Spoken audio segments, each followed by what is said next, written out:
আছে ইন্টেল না গুগলে আছে R&D তে আর কি কে ওকে ওকে ঠিক আছে start So today we shall start our 14th lecture of the Saturday seminar series, and it is conducted by CASILab. About CASILab is Center of Advanced Studies and Innovation Lab. It is a center for working for the cause of demonstration-based science education, research and innovation. It is committed to provide a platform to the institutional, independent, as well as the grassroots researchers to carry out their innovative project. So today's talk will be presented by Dr. Anindra Sundar Pal, and he has completed his BSc from Kachar College, Silchar, and MSc from NIT Rourkela, and PhD from University of St Andrews and Macquarie University, Scotland. Now he is working as a research scientist in Coandrela, Paris, France. And his title of the talk is Cuprous Oxide for Quantum Computing. So I invite Dr. Pal to deliver his lecture. Dr. Pal. Thank you, Professor, for the kind introduction. It's been a pleasure listening to all the talks throughout this series of lectures conducted over the first half of 2025, and it's also quite a great time to talk about topics related to quantum when the UNESCO has certified this year to be the International Year of Quantum Science and Technology. Onindo, just I'm interrupting one. You sorry for the interruption. Surajit sir, Onshri is in the queue. Please admit her so that she can join. Okay. Okay, continue. Yeah, Sorry. no worries. Yep, that's all right. Thank you. Yeah, please just let me know whenever you have something to say, because I can't see the screen without the faces of the people. So please just let me know. Feel free to interrupt. Today I will be talking about the work that I mostly did during, or rather during the entire time of my PhD, which just concluded at the end of the last year. And this is one of the setups that I've been using for the major part of that, and the material that I have been working with has been cuprous oxide. And these are one of the structures which I'll definitely talk about throughout the slides of this talk. This, just to give the introduction of, for the untrained eyes, this is just an objective looking at a substrate which holds one of the samples of cuprous oxide, and this sits on top of a piezoelectric device which can move and scan the interdimensions of the sample. The green light indicates the laser light to shine through the objective, and the enter system is placed inside the cryostat, which I'll probably come around in a very quick bit. Sorry. As for the signal, that's one of the major results of this work, and we'll probably be coming around to that at the end of this talk. But before that, let's just have a look at what are the things I have in line for this. First things first, why do you care? Why should one care about cuprous oxide or quantum computing for that matter?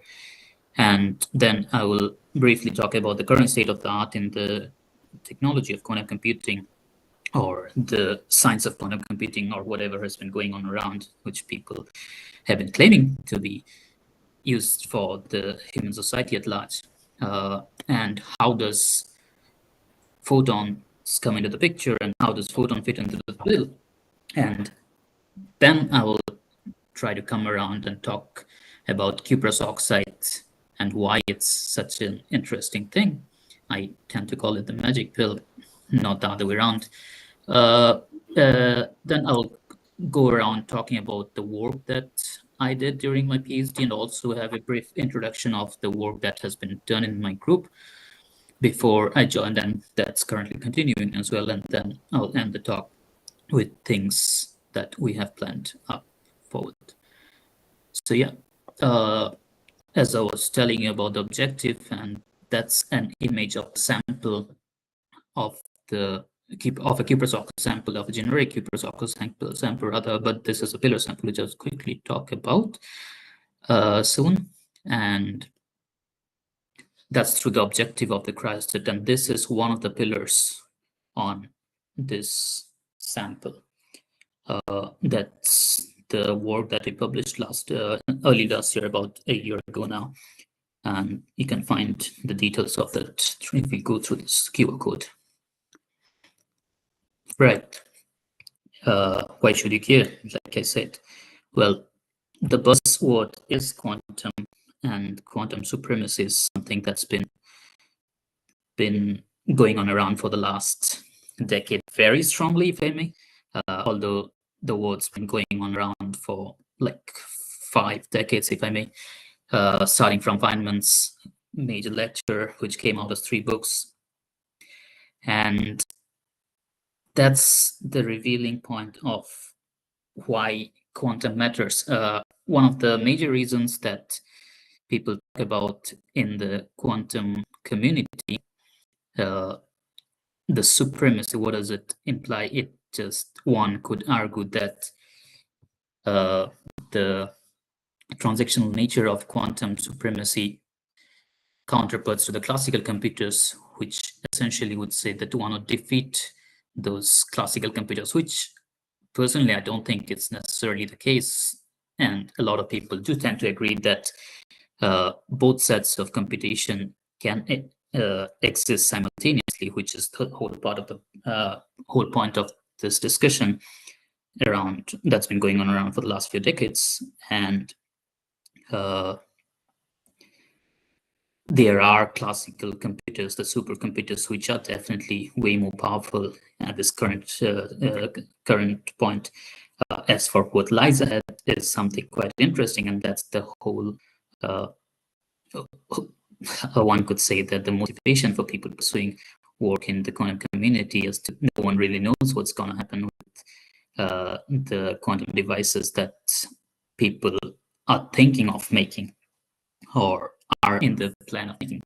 These are just symbolic representations, or if I made the real things, to be honest. This is the Sycamore chip that Google put out, I think was 2023 or 2024, if I'm not mistaken. That's one of the major common picture which people are shown when one tends to think what a quantum computer is. At a fundamental level, this is just a dilution fridge, which is nothing but a massive fridge which cools down to millikelvin temperatures, lots of wires, which resembles different fragmentation into the spectrum, mostly the microwave regime and RF spectrum. And that's essentially the groundwork laid for the superconducting qubits, which is, thankfully, I should say, is not my cup of tea. Not really a big fan of how things progress in that department. But anyway, personal biases aside, another one shining, flashy, but kind of in a secretive manner that the companies like Quantum have been doing is the work on their quantum computing platforms using photons, especially through waveguides in silicon nitride or silicon carbide, if I'm not mistaken, silicon nitride, yeah. And the primary reason why a lot of people are interested to use photons as qubits instead of other material qubits like superconducting qubits or neutral atoms is sort of summed up in this, but one of the primary motivation is the fact that neutral atoms or ions or molecules or different materials, like people use diamonds as well, nitrogen vacancy in diamonds as well, is the fact that they are susceptible to the very physics jargon term called decoherence, which just translates to interaction with noisy environments. So one could say that photons are less susceptible to that, and that's primarily because of the fact that photons inherently don't interact with each other much. And that's one of the major flaws of other systems or other qubit systems, if I may. For example, Quantum uses trapped ions using magnetic fields. So and there are a few other companies. Oxford Ionics uses ionic I trapped ions as well. I can't remember what the material, what the element is, but they do use the trapped ions. And most of the big movers like IBM or I think Google used the same. I can't remember off the top of my head. Intel definitely, as written here, uses silicon spin qubits. Major players in this field have mostly been using superconducting qubits, and quite rightly so, they have made lots of progress, not necessarily indicating that, like it's written here, the qubit number alone doesn't indicate the capability of a quantum computer, which is very rightly put, but the current state of the art does indicate that the people or the groups or the companies working in superconducting qubits have made a lot of progress in that regard. And what does that progress translate to? It doesn't really matter what the number of qubits represent to the wider community outside of the people working in the quantum community, or for that matter, at the end of the day, the idea is to use the quantum computers in general problem solving. I mean, general saying that very problems which are very tough nuts to crack. In that regard, superconducting qubits or the quantum computers, quote unquote, quantum computers made using superconducting qubits have made a huge leap in that direction. And they have been able to solve most of the problems that were initially regarded as the benchmark to set apart the quantum computers from the classical computers, hence the use of the term quantum supremacy. So it's not necessarily the number of qubits, because quite a few companies have showed that they can do the same task at using lower number of qubits as well. So it's, at the end of the day, it's the quality of performance, or the quantitative performances. Sorry, the quantitative performances of those computers with regards to solving the problems that makes it the state of the art. In that regard, photonic qubits is still a bit behind, I must say. But the push for photonic qubits is twofold. One, the fact that I just told you a few moments ago, the reason of decoherence, it's inherently less susceptible to the background noise, which makes it very useful. So one can hold on to the photons for a longer distance, which is what I've been trying to put it through here in this ChatGPT generated image of a cluster state, if I may, which is essentially just different nodes of qubits, or one could say, if one qubit computer is a reality, different quantum computers across the globe can, in theory, be made to communicate or transport information, which is one of the major challenge in this regard. And photons, because of their nature, just like I mentioned right now, that the nature of decoherence of not interacting with the environment is quite useful in that regard, because the information that is trapped in one photon can be transferred or translated or communicated to another photon at any distance apart, in principle, without the without the failure of any loss of information. And that's one of the major advantages. The other being the fact that one can generate the photonic qubits using systems that are easily manageable, accessible, and, if I may say, environmental friendly. The powers that, let's say, for the company that I work for right now, Quantilla, have made the 8 photonic qubit quantum computers, and that essentially consumes 28 megawatts of power. Thinking in one cycle, can't remember the length of that, and that's quite a few orders of magnitude lower than the power consumption of a dilution fridge alone, which is what this machine is. Those are some huge power suckers. They do consume a lot of power. So that way one could say that it's twofold advantageous to use photonic qubits. And that's one of the major push in that regard, that we have been going for photonic qubits. And there's a huge community who work with photonic qubits or try to look for different photonic qubits. And like I said a while ago, okay, so that was what I was talking about a while ago, the transfer of information through the qubits. It can be, so this is probably the map of Africa, and that's probably Asia, and that's the American continent, if I may. And in principle, one could transfer the information through the qubits miles apart without having any loss.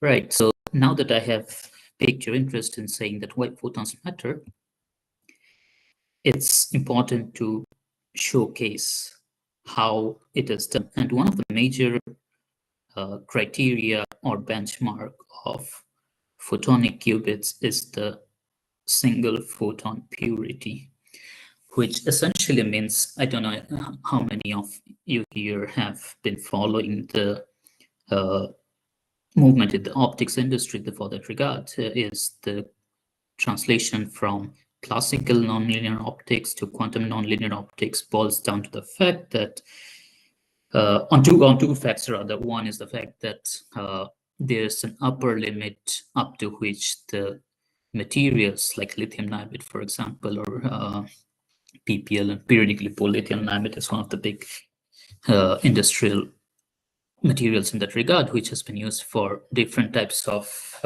nonlinear optics like second harmonic generation or SPDC, etc. And the major problem in that regard is that one has to use the upper limit that I was talking about, is that there's an upper limit of the power that one could use before the photons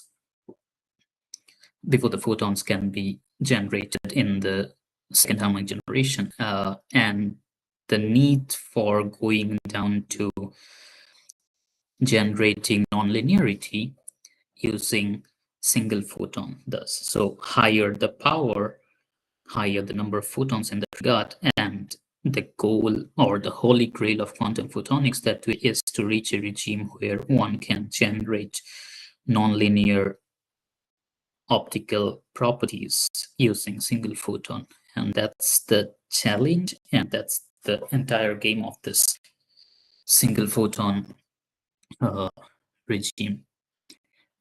And the benchmark and the marker for that is what is called the second order autocorrelation function, or in mathematical terms called G2 of 0, which is nothing but divided into 3 segments. Without going into very minute mathematical details, essentially clubs down to, if the source is coherent, a laser, it's the G2 is 2 for a classical particle, G2 is between 1 and 2. And for quantum regime 2, the onset of quantum regime starts anything between anything under 1, my beg your pardon. And the closer one approaches to 0 for the correlation, or the G2 value, is the better in terms of reaching the quantum regime. So the ideal case scenario would be to have G2 0 equals to 0, which has not been shown yet as far as I know. What do these numbers indicate? The numbers indicate what the quantum photonics community call bunching or anti-bunching, which is what is shown here with the specs. This is on the two papers where they show the dip here. Can't see the, yeah. So that's also the polariton formation, the lower polariton and upper polariton formation, which will come soon. What is polariton? But the takeaway message from the slide is the fact that there's an idea called anti-bunching, which means that, as the word says, two photons anti-bunch or are not being collected simultaneously, and that's through an interference medium and detected at two photon detectors. So in principle, that's the onset of single photon detection, which is what translates to single photon purity. As to why should you care about single photon purity is the fact that until and unless one has single photons, one cannot interact on two single photons, which I was talking at the beginning, the photon-photon interaction, which is difficult to manage. There are different layers to it, but the first layer is the fact of generation of single photons, and that is the barrier people need to bridge. The workhorse, the major workhorse in that regard has been gallium arsenide for the last 3 decades-ish, if I remember correctly. And there has been major progress in that regard. But one of the major problems with gallium arsenide is the fact that despite the interaction being very strong with excitons, which I'll come about in a moment, the single photon purity is very low, or the single photon nonlinearity is very low, which is, if I look at it, yeah, it's 0.96 on this here, which is just the, and hence they call it towards polariton blockade or emergence of quantum correlations, and not necessarily the real study of quantum correlations in that regard. And that's one of the pivotal points where cuprous oxide comes into the picture. But before that, I would like to drag your attention to something I was talking about in the beginning on the outline slide. Excitons and Rydberg levels. I assume not everyone might be familiar with those terms. So might be a good time to just brush up for those who already are aware. In a semiconducting material, when an electron from valence band jumps to the conduction band, leaving a hole behind, there's a Coulombic interaction that forms between the two, and that constitutes a quasi-particle called exciton. That's as simple as it gets. And that can be done through exciting the electron using photon, because one needs a stimulus for that. The electrons wouldn't just jump by themselves, and that's how an exciton is formed. As for the Rydberg levels or Rydberg excitons that I was talking about for cuprous oxide, it's very similar to the Rydberg atoms. They are hydrogen-like, but instead of the proton at the center, it's the hole at the center, and the electron revolves around the hole in at different levels, which is defined by the principal quantum number, and higher the n, the higher is the Rydberg level. That's pretty much it there. The E is the bandgap energy, and the energy of each level is given by this formula. Why the Rydberg excitons matter is because the translational regime, where the higher the Rydberg excitons, higher the number of Rydberg excitons, or the higher order of Rydberg excitons, higher is the coupling or the strength of coupling between excitons and photons, which I think I missed a slide here. I'll talk about it, but my apologies for missing a slide here, because I was just looking at it and I remembered that I missed the slide. Nevertheless, what's important is the following. One missing information there that I just skipped is the lifetime, which is pico to nanosecond. That's the importance of this lifetime, is the fact that that defines the coherence time, the interaction time of the exciton and photon. Right. And existing materials which have showed high Rydberg excitons, like I said, for gallium arsenide, that's pretty low. That was, if I'm not mistaken, n equals to 3, and the highest observed Rydberg excitons in materials, other materials like TMDCs, for example, is up to n equal to 5 or 6, but that's pretty abysmal. And that's exactly where cuprous oxide comes into the picture. A decade back, now more than a decade back rather, 2014, there was this Dortmund group who did this phenomenal work where they were able to show Rydberg excitons present in cuprous oxide up to n equals to 25.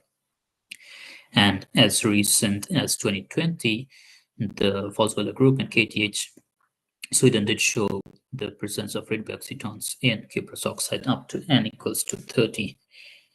And you are very right in asking the question, why should I care about those numbers? The numbers essentially translate to the fact that I was talking about in the last slide, or the last few slides, the connection between excitons, photons, and polaritons. How does it translate? Let's have a look.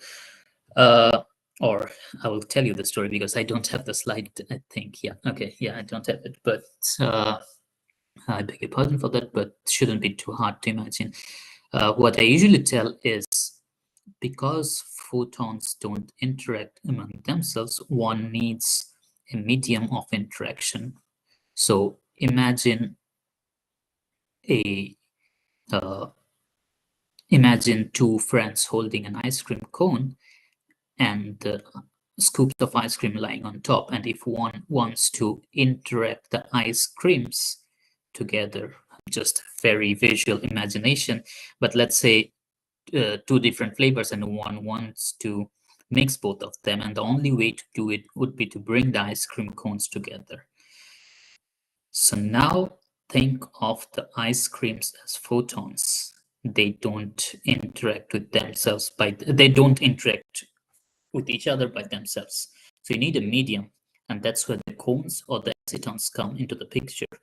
And when you integrate the cone and the ice cream, what you call ice cream cone, colloquially, is what I would call a polariton, a quasi-particle formed by the interaction of photon and exciton. And that's pretty much the picture I would like you to take forward whenever you think of photons or polaritons or excitons, just ice cream cones, if I may. Right, now that hopefully I've convinced why one should care about polaritons or excitons, you would ask what's great about cuprous oxides. Number of principal quantum numbers, the higher order principal quantum numbers, because the energy scales as 1 over n squared, r is the Rydberg energy. The interaction, the dipole-dipole interaction, that's very prominent in that, scales as n raised to 11. And what that means is that, as I was talking about the ice cream cones a moment ago, the interaction that needs to be generated between two photons needs to be very strong for doing a lot of computations. And that is possible using Rydberg excitons. And that is very much possible using Rydberg excitons of cuprous oxide, because you can see that the interaction scales as n raised to 11. So you can imagine for something like n equal to 25, that would be a behemoth of an interaction energy. And that's pretty much the reason why one wants to work with Rydberg excitons of cuprous oxide. Of course, the atomic counterpart of Rydberg atoms have higher quantum numbers, higher principal quantum numbers, and they have been able to demonstrate very high interaction, very strong interactions. But the big problem with people working with neutral atoms or ions or trapped ions for that matter is the fact that the working systems are massive. So one can imagine like a huge cluster of rooms where they have massive optical tables and huge vacuum chambers to trap atoms, to hold atoms, and then bring them down and slow them down and then interact them. Whereas for working with solid state materials like cuprous oxide or gallium arsenide or quantum dots for that matter, you need very small systems, very low scale optics, and you just need a few optics, few mirrors, and cryostat. Yes, this tiny amount of cryostat, a small cryostat is fine, and just a spectrometer, and that's it. For photon counting, yes, you need the photon detectors, but that's pretty much it. You need a very small area for that, and the budget is a few orders of magnitude lower than those for the ultra-cooled atoms and molecules, or trapped ions for that matter. And that's the USP of working in solid-state materials, and especially with cuprous oxide. And the radius scales as n squared as well, the radius of the read excitons, and that's also quite important. And the blockade volume, which I'll probably not go too much into detail, but what this essentially means is probably a few of you might have heard of the term called photon blockade or Coulomb blockade, which is pretty similar to what we have here is the Rydberg blockade, and that's pretty much it, which essentially says the strength of interaction in the blockade volume, that is the presence of one exciton in one place prohibits the excitation of another exciton in that space. And that volume or the space, as it's referring, scales as the principal 7th power of the principal quantum number, and that's pretty huge. And that's the reason why, again, people want to work with this type of materials.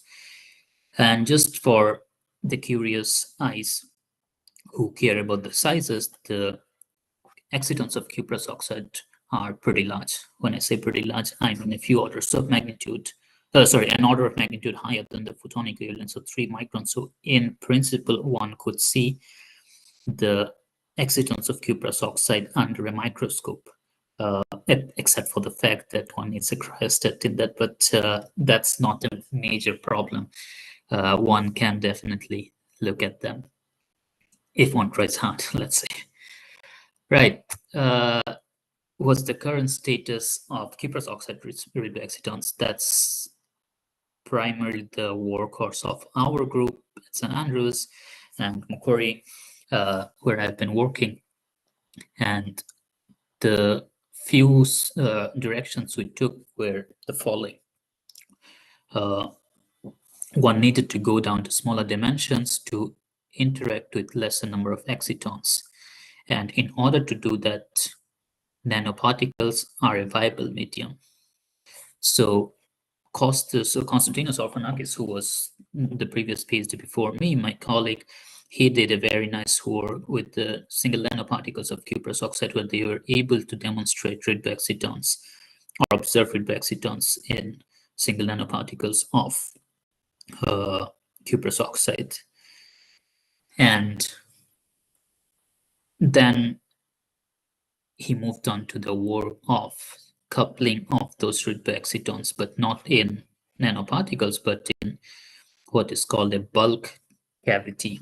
For the untrained tongue, cavity simply refers to two mirrors facing each other so that there's an optical confinement of the light that goes into it. Why that is important? Because as I was talking about the strong coupling of excitons to photons for the generation of polaritons, this strong coupling is very important. That is the coupling of the photons to the excitons, and that is possible inside a cavity. And the cavities are generally made using two alternate layers, a few alternating layers of two different materials. In our case, and in most general cases, that is silicon dioxide and tantalum pentoxide. Doesn't really matter for the people who don't care, because that's just formation of a layer of mirror, what is called the distributed Bragg reflector for those interested. What that does is you create a mirror on one side of the sample. So the pink bit you can see is the cuprous oxide. It shouldn't be pink, but more red, as I showed you in one of the previous slides, how the cuprous oxide looks. And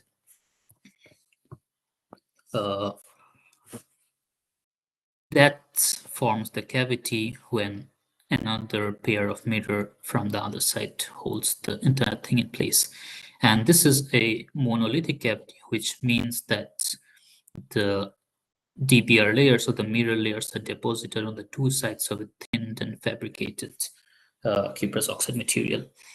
And they were able to observe Rydberg exciton polaritons for the first time, the strong coupling of Rydberg excitons to photons in an optical cavity for the first time up to n equal to 6 of cuprous oxide. And that's a breakthrough, huge breakthrough in that regard. But in order to look at or go down to the single photon regime, one needs to go down to smaller mode volume or smaller number of excitons interacting in smaller number of excitons. And that's why there are a few different methods. I was talking about the nanoparticles. That's one could place nanoparticles inside a cavity and essentially interact with a few excitons. But generating optical cavity using nanoparticles is a logistical nightmare. One of the major workhorse that has been going on around with gallium arsenide is the fiber cavity. But as I found out during 1.5 or 2 years of my PhD, it's also another logistical nightmare when it comes to working with fiber cavities, because we found that, and a lot of groups across the world don't really want to work with fiber cavities, is because as you bring the fiber closer to the other mirror, both and these lines on the fiber indicate the presence of cavity layers of the mirror layers, sorry, not cavity layers, mirror layers. It is very difficult to generate the cavity modes using those, and there is a very high chance, because these are tunable cavities, which means that the fiber can be moved in and out of the cavity. There's a high chance that the fibers break apart at the tip because they are so fragile. They are made essentially with glass silica, and it's very fragile. So one needs to, as much as it's very lucrative to work in smaller mode volume because of the mode volume being defined by the core of the fiber, which is like 2 or 3 microns, it is very difficult to work with them, and one would prefer to work with something like pillar cavities, which I have done here in this work, where we worked with pillars of smaller dimensions, which you call micropillars, engineer those structures in a bulk cavity, and then make the interactions possible. And that's exactly the work that I've been doing for the last few years. So what we do is take we use natural cuprous oxide crystals for very particular reasons, because the natural cuprous oxide crystals have shown higher Rydberg excitons compared to the synthetic particles. What I do is take a chunk of stone from one of the, we just buy stones from one of the mines in Namibia. This is the Sumut mine, and you can see the size of the stone is not big as well. That's just a 1 pound coin. And what you do is not use a axe but a lab knife to chop one of the crystals and then polish and shine the surfaces, because that's natural crystals, and end up having a bulk crystal which pretty much looks like this. The black bits are the defects of the crystal because these are natural crystals. And then we engineer pillars on them, which I'll talk about very soon.